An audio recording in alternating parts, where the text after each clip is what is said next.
Are there any similarities between your body's circulatory system and the roads we drive on? Herbert Spencer would tell you there is more than you think. Herbert was a scientist from the Victorian era in the 1800s, the advent of the modern age.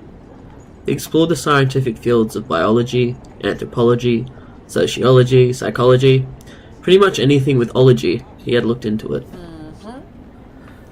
Being so well-rounded, his most famous theory, social Darwinism, was quite the combination of all the fields.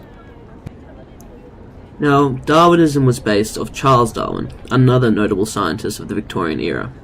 Charles had put forward the theory of evolution, a theory that explains the development of specific traits and adaptations of animals to help support their survival and reproduction. These traits can be a turtle's shell, a giraffe's neck, and even a kangaroo's tail.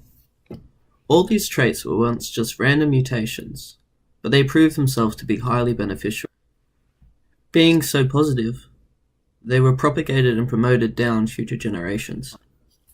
So Herbert took this theory, and with his own knowledge about society, applied it to it, claiming that society grows and adapts just like an animal does. Just like how we developed our circulatory system to transport nutrients around our body, society developed roads to transport supplies around it.